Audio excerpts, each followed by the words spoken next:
Welcome to the Real Estate Espresso Podcast, your morning shot of what's new in the world of real estate investing. I'm your host, Victor Monash.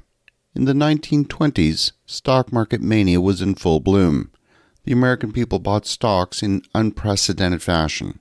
Stocks on the installment plan via investment clubs. Stocks bought with capital rather than income. Stocks on margin. It was a huge new fad. Nothing like participation in the stock market the nation had experienced in the 1920s can be found at any previous era in history. The stock market was so hot that companies were issuing public share offerings at an unprecedented rate. In fact, you didn't even need to have an operating business to issue a public share offering in those days. The share offerings would sell out regardless, making instant millionaires out of the company founders. Here are a few quotes from the day. "We will not have any more crashes in our time."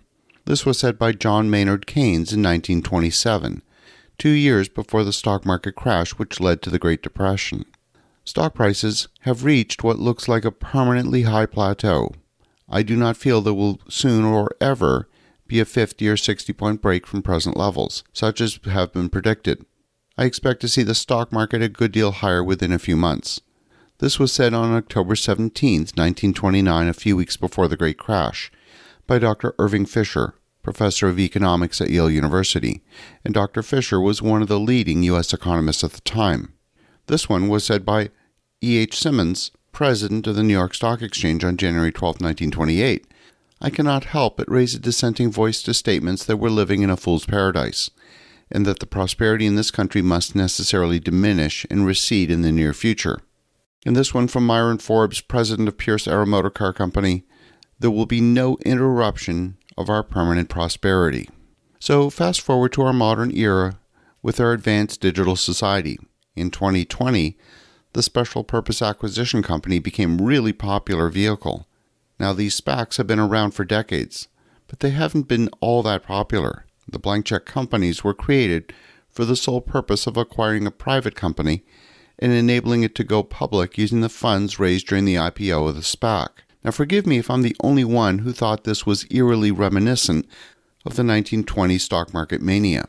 Now we've reported on SPACs on the show before, and it's not all roses. A lot of them have done very well, but this month, roughly 70 of these special purpose acquisition companies have liquidated and returned money to investors since the start of December. That's an average of 4.1 liquidations per day in this month alone.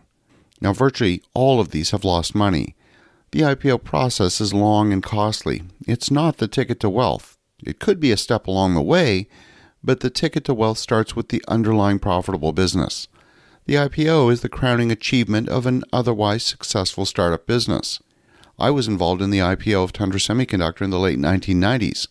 We were a successful private chip design company and we had customers all over the world. Our CEO had been the CEO of Commodore Computer and several other computer companies. We were taught that to have a successful IPO, you need to run your private company following the same rules as a public company, and that way the transition to public company is seamless. The IPO merely marks the transition from private market investment to the world of the public market where the number of potential buyers for your stock is vastly larger than in the private world. And when a SPAC makes an acquisition, the investors are being exposed to a material change. Under SEC regulations, the sponsors should issue a material change letter and give the investors the right of rescission, that is, the right to get their original investment back. Now, as long as you don't have too many investors objecting, the share purchase can go ahead.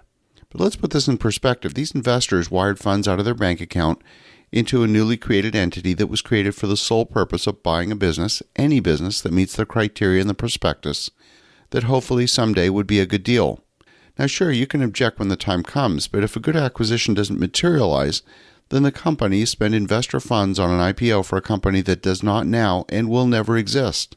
SPACs generally have 2 years to find a target, and if they don't, then the money raised has to be returned to investors.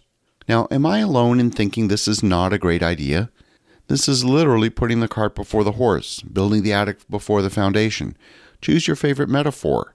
SPACs made up a large percentage of U.S. IPOs, totaling 53% in 2020, 61% of all IPOs in 2021, and 54% this year. In 2020, SPACs netted a record-breaking IPO proceeds of $83.4 billion. and approximately 115 SPACs completed or announced mergers. Many of them did well, but in the current environment, there's very little prospect for new acquisitions in the near term, and this year has been ugly overall for investors in the stock market.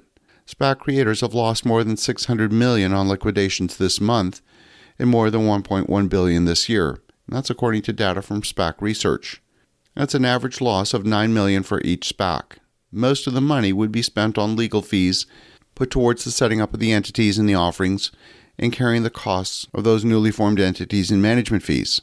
As a percentage of the total raise, the losses are pretty modest, but we have to remember there's still nearly 400 SPACs together holding about $100 billion that have yet to find deals.